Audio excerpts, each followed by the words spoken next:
साथ संगत, क्या आपने कभी महसूस किया है कि जैसे ही आप निरंकार का सुमिरन करने बैठते हैं, वैसे ही आपका मन सबसे ज्यादा भटकने लगता है। अचानक पुरानी बातें याद आने लगती है, भविष्य की चिंताएं घेर लेती है और मन एक जगह टिकता ही नहीं। क्या इसका मतलब है कि हम सुमिरन सही से नहीं कर पा रहे हैं, या फिर इस भटकाव के पीछे कोई गहरा राज छुपा है? आज हम उसी सच्चाई को समझने जा रहे हैं जो आपके सुमिरन को बदल सकती है। साध संगत, यह एक बहुत ही सामान्य अनुभव है। जब भी हम निरंकार की सुमिरन करने बैठते हैं तो मन शांत होने के बजाय और ज्यादा चंचल हो जाता है, और यही कारण है कि कई लोग निराश हो जाते हैं। वे सोचते हैं, मेरा मन बहुत खराब है, मैं सुमिरन के लायक नहीं हूं, मुझसे यह नहीं हो पाएगा। लेकिन सच्चाई कुछ और है। मन का भटकना कोई कमजोरी नहीं है, यह उसकी प्रकृति है। मन को अगर समझना है तो पहले यह समझना होगा कि मन क्या है। मन एक विचारों की धारा है, यह कभी रुकने के लिए बना ही नहीं है। जैसे हवा बहती रहती है, वैसे ही मन चलता रहता है। अब जब आप सुमिरन करने बैठते हैं तो आप पहली बार उस मन को रोकने की कोशिश करते हैं, और वहीं से संघर्ष शुरू होता है। साध संगत, एक उदाहरण से समझिए। मान लीजिए एक बंदर है जो पूरे दिन इधर उधर कूदता रहता है। अब अगर आप उसे एक जगह बैठाने की कोशिश करें तो क्या वह तुरंत बैठ जाएगा? नहीं, वह और ज्यादा उछलने लगेगा। ठीक यही हाल हमारे मन का है। जब हम उसे सुमिरन में लगाना चाहते हैं तो वह पहले और ज्यादा भटकता है। लेकिन इसका मतलब यह नहीं है कि वह कभी शांत नहीं होगा। इसका मतलब है कि वह नया अभ्यास सीख रहा है। साध संगत, मन के भटकने का दूसरा कारण है हमारा लगाव और चिंता। दिन भर हम क्या करते हैं? हम काम करते हैं, लोगों से मिलते हैं, सोचते हैं, चिंता करते हैं, और ये सब विचार हमारे अंदर जमा होते रहते हैं। जब हम सुमिरन के लिए बैठते हैं तो वही जमा हुए विचार बाहर आने लगते हैं। इसलिए हमें लगता है कि मन भटक रहा है, लेकिन वास्तव में मन खाली हो रहा है। यह बिल्कुल वैसा ही है जैसे कोई बर्तन गंदा हो और आप उसे साफ करने लगे तो शुरुआत में गंदगी और ज्यादा दिखेगी, लेकिन धीरे धीरे वह साफ हो जाएगा। साध संगत, तीसरा कारण है हमारी अपेक्षा। हम चाहते हैं कि जैसे ही हम सुमिरन शुरू करें वैसे ही मन शांत हो जाए, हमें तुरंत शांति मिल जाए, कोई विचार न आए। लेकिन यह संभव नहीं है, क्योंकि मन को सालों से हमने बाहर की ओर दौड़ाया है, और अब हम चाहते हैं कि वह तुरंत अंदर आ जाए। यह एक प्रक्रिया है, इसमें समय लगता है। साथ संगत, अब सवाल आता है, इस भटकते मन को कैसे संभाले? पहली बात, मन से लड़ो मत। अगर आप मन को जबरदस्ती रोकने की कोशिश करेंगे तो वह और ज्यादा भागेगा।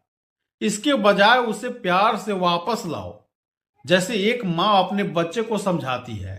वह डांटती नहीं, बल्कि धीरे से उसे सही रास्ते पर लाती है। ठीक वैसे ही जब मन भटके तो खुद को दोष मत दो, बस ध्यान से उसे वापस सुमिरन में ले आओ, बार बार शांत मन से। दूसरी बात, सुमिरन को रोचक बनाओ। अगर सुमिरन आपको बोझ लगेगा तो मन उससे भागेगा, लेकिन अगर उससे प्रेम होगा, रुचि होगी, तो मन खुद जुड़ने लगेगा। निरंकार को केवल शब्दों में मत रखो, उसे महसूस करो। वह हर जगह है, वह मेरे साथ है। जब यह एहसास गहरा होगा तो मन को भी आनंद आने लगेगा और वह खुद वहीं टिकना चाहेगा। तीसरा बात, अभ्यास बहुत जरूरी है। कोई भी चीज एक दिन में नहीं आती। जैसे एक बच्चा चलना सीखता है तो कई बार गिरता है, लेकिन धीरे धीरे वह चलने लगता है। वैसे ही मन भी धीरे धीरे शांत होगा, हर दिन थोड़ा थोड़ा। साथ संगत जी, एक बहुत गहरी बात समझिए। मन को भटकना भी एक संकेत है। यह संकेत है कि आपने सुमिरन की शुरुआत कर दी है। अगर मन बिल्कुल भटकता ही नहीं तो इसका मतलब है आपने कोशिश ही नहीं की।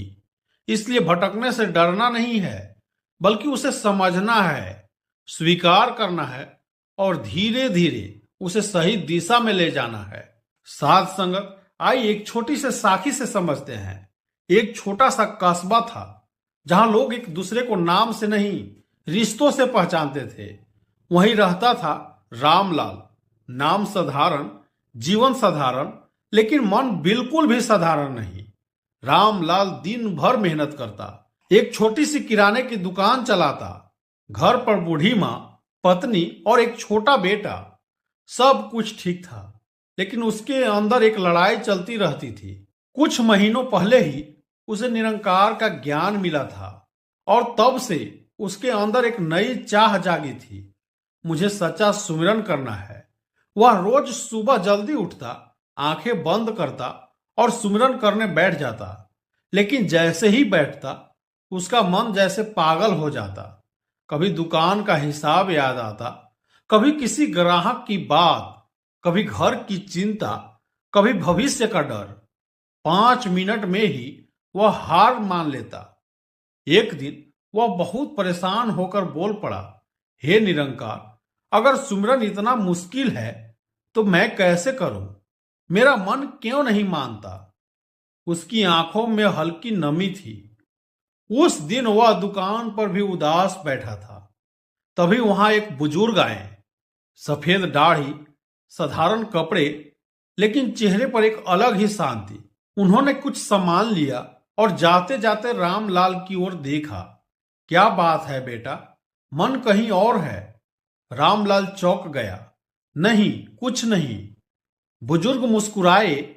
मन अगर कहीं और नहीं होता तो चेहरा इतना बोझिल नहीं होता। रामलाल को लगा शायद ये समझ सकते हैं। उसने धीरे धीरे अपनी समस्या बता दी। बाबा जी, मैं सुमिरन करना चाहता हूं, लेकिन जैसे ही बैठता हूं मेरा मन भटकने लगता है। मैं बहुत कोशिश करता हूं, लेकिन मन मानता ही नहीं। क्या मेरा मन खराब है? बुजुर्ग हल्के से हंसे। नहीं बेटा, मन खराब नहीं है, बस तू उसे समझ नहीं पाया। रामलाल ने उत्सुकता से पूछा, कैसे? बुजुर्ग बोले, आज शाम को दुकान बंद करके नदी किनारे आना, वहां बात करेंगे। रामलाल पूरे दिन उसी सोच में डूबा रहा। शाम होते ही वह दुकान बंद करके नदी किनारे पहुंचा। बुजुर्ग पहले से वहां बैठे थे। सूरज ढल रहा था। पानी की लहरें हल्के हल्के बह रही थी। बुजुर्ग ने इशारा किया, बैठ जा बेटा। रामलाल उनके पास बैठ गया। कुछ देर तक दोनों चुप रहे। फिर बुजुर्ग ने पूछा, तू अपनी दुकान पर क्या करता है? रामलाल बोला, सामान बेचता हूं। बुजुर्ग ने पूछा, अगर दुकान में बहुत सारा पुराना सामान भरा हो और तू नया सामान रखना चाहे तो क्या होगा? रामलाल बोला, पहले पुराना हटाना पड़ेगा। बुजुर्ग मुस्कुराए, बस यही तेरे मन के साथ हो रहा है। रामलाल ध्यान से सुन रहा था। बुजुर्ग बोले, तेरा मन सालों से भरा हुआ है, चिंताओं से, यादों से, डरों से। अब जब तू सुमिरन करने बैठता है तो वो सब बाहर आने लगता है। तुझे लगता है कि मन भटक रहा है, लेकिन असल में वह खाली हो रहा है। रामलाल की आंखें फैल गई। मतलब मेरा मन खराब नहीं है? बुजुर्ग बोले, नहीं बेटा, यह तो अच्छा संकेत है। इसका मतलब है कि तू सही रास्ते पर है। रामलाल के चेहरे पर थोड़ी राहत आई, लेकिन उसने फिर पूछा, लेकिन बाबा जी, मन शांत कैसे होगा? बुजुर्ग ने नदी की ओर इशारा किया। इस नदी को देख, क्या यह एकदम शांत है? रामलाल बोला, नहीं, इसमें लहरें हैं। बुजुर्ग बोले, लेकिन फिर भी यह अपनी दिशा में बह रही है। ठीक वैसे ही तेरा मन भी है। विचार आएंगे लहरों की तरह, लेकिन तू उन्हें रोकने की कोशिश मत कर। बस उन्हें आने दे और जाने दे और धीरे धीरे अपना ध्यान सुमिरन पर ले आ। रामलाल ने पूछा, अगर बार बार मन भटके तो? बुजुर्ग मुस्कुराए, तो बार बार वापस ले आ। यह लड़ाई नहीं है, यह अभ्यास है। फिर उन्होंने एक और उदाहरण दिया। क्या तूने कभी छोटे बच्चों को चलना सीखते देखा है? रामलाल बोला, हाँ। वह गिरता है, फिर उठता है, फिर चलता है। अगर वह गिरने से डर जाए तो क्या कभी चल पाएगा? रामलाल बोला, नहीं। बुजुर्ग बोले, ठीक वैसे ही अगर तू मन के भटकने से डर जाएगा तो सुमिरन कैसे सीखेगा? रामलाल अब पूरी तरह समझने लगा था। फिर बुजुर्ग ने एक गहरी बात कही, सुमिरन शब्द नहीं है, यह एहसास है। जब तू निरंकार को महसूस करने लगेगा तो मन अपने आप शांत होने लगेगा। और एक दिन ऐसा आएगा जब तू सोएगा लेकिन अंदर सुमिरन चलता रहेगा। रामलाल की आंखों में चमक आ गई। उसने झुक कर कहा, बाबा जी, आज मेरी सबसे बड़ी समस्या खत्म हो गई। बुजुर्ग मुस्कुराए, बस याद रख, मन दुश्मन नहीं है, बस अनट्रेंड है। उस दिन के बाद रामलाल बदल गया। अब वह जब भी सुमिरन करने बैठता तो मन के भटकने पर परेशान नहीं होता, बस शांत होकर उसे वापस ले आता। धीरे धीरे उसका मन शांत होने लगा और एक दिन उसे एक अजीब अनुभव हुआ। वह सुबह उठा तो उसके अंदर पहले से ही सुमिरन चल रहा था, जैसे कोई रात भर जाग रहा हो। वह खुशी से भर गया। अब उसका हर काम, हर पल निरंकार के एहसास में बदल गया। दुकान पर भी, घर में भी, और सबसे खास बात, अब उसे सुमिरन करना नहीं पड़ता था। सुमिरन अपने आप होता था। और यही है सच्चा सुमिरन, जहां मन भटकता नहीं बल्कि निरंकार में ठहर जाता है। साध संगत, रामलाल की यह कहानी यहीं समाप्त नहीं होती। असल में यहीं से उसकी असली यात्रा शुरू होती है। क्योंकि जब मन भटकना समझ में आ जाता है तो सुमिरन का द्वार खुलने लगता है। लेकिन एक बहुत गहरी बात यहां समझने की है, मन का भटकना बंद होना ही सुमिरन नहीं है, बल्कि भटकते हुए मन को भी निरंकार से जोड़ लेना ही सुमिरन है। अक्सर हम सोचते हैं कि जब मेरा मन पूरी तरह शांत हो जाएगा तभी मैं सच्चा सुमिरन कर पाऊंगा, लेकिन यह सोच ही हमें रोक देती है। क्योंकि मन का पूरी तरह शांत होना यह कोई एक दिन का परिणाम नहीं है, यह एक प्रक्रिया है, एक सफर है। और इस सफर में मन का भटकना भी एक हिस्सा है। साध संगत, रामलाल अब समझ चुका था कि उसका मन उसका दुश्मन नहीं है। वह अब जब सुमिरन करने बैठता तो मन के हर विचार को देखने लगता। साध संगत, पहले वह उसने लड़ता था, अब वह उन्हें समझने लगा। और यहीं से एक नया परिवर्तन शुरू हुआ। विचारों को रोकना नहीं, उसे पहचानना। जब कोई विचार आता तो वह तुरंत घबराता नहीं, वह खुद से पूछता, यह विचार क्यों आया? क्या यह जरूरी है? क्या यह मुझे निरंकार से दूर कर रहा है?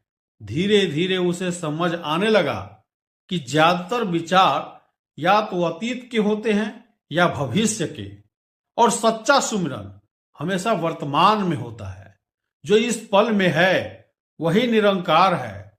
साथ संगत, मन का भटकना इसलिए भी होता है क्योंकि हम वर्तमान में रहना भूल गए हैं। हम या तो बीती बातों में उलझे रहते हैं या आने वाले समय की चिंता में। लेकिन निरंकार न तो अतीत में है न भविष्य में, यह तो इस पल में है। और जब हम इस पल में आते हैं तो सुमिरन अपने आप गहरा होने लगता है। रामलाल अब एक नई आदत डालने लगा।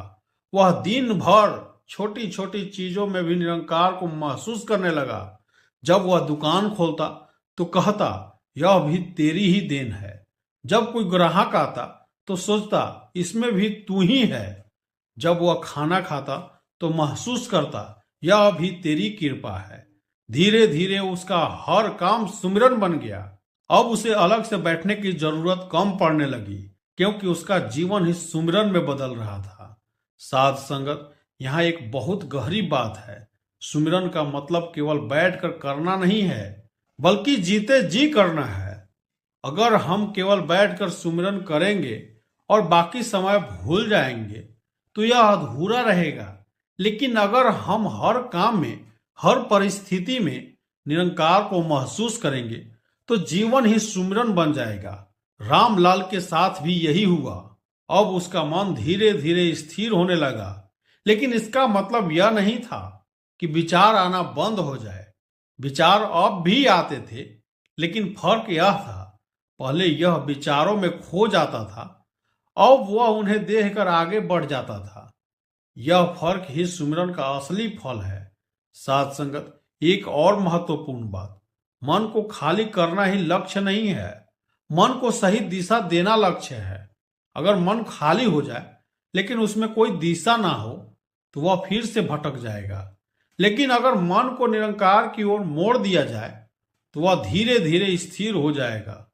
रामलाल अब अपने मन को जबरदस्ती रोकने की कोशिश नहीं करता था, वह उसे प्यार से धीरे धीरे निरंकार की ओर ले जाता था।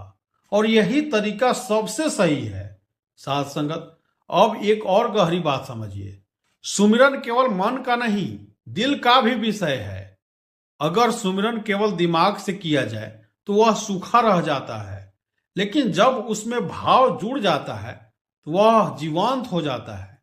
रामलाल अब केवल शब्द नहीं दोहराता था, वह महसूस करता था, वह कृतज्ञता महसूस करता था, वह प्रेम महसूस करता था। और यही भाव उसके सुमिरन को गहरा बना रहे थे। साथ संगत, जब सुमिरन में भाव आ जाता है तो मन अपने आप शांत होने लगता है, क्योंकि मन को भी वही पसंद आता है जिसमें आनंद हो, और भाव में आनंद होता है। इसलिए अगर हम सुमिरन को बोझ बना देंगे तो मन उससे भागेगा, लेकिन अगर हम उसे प्रेम बना देंगे तो मन उसमें डूब जाएगा।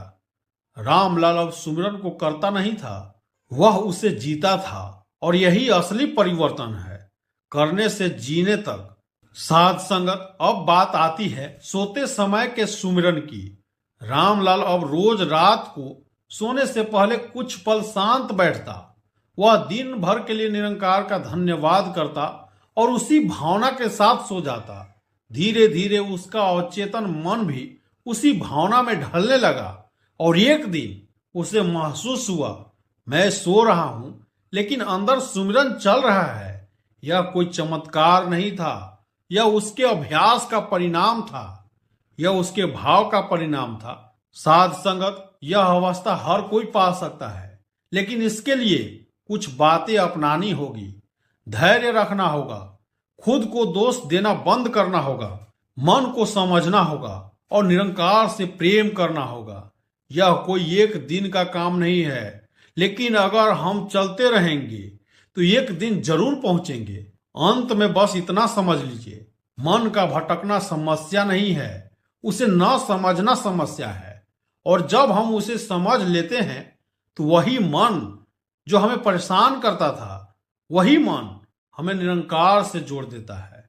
रामलाल की तरह जो पहले परेशान था आज शांत है, जो पहले भटकता था आज स्थिर है। और यही है निरंकार के सुमिरन की असली ताकत। साथ संगत, अगर यह विचार और साखी पसंद आया हो तो लाइक, शेयर और सब्सक्राइब जरूर कर दीजिएगा। प्रेम से कहिए, धन निरंकार जी।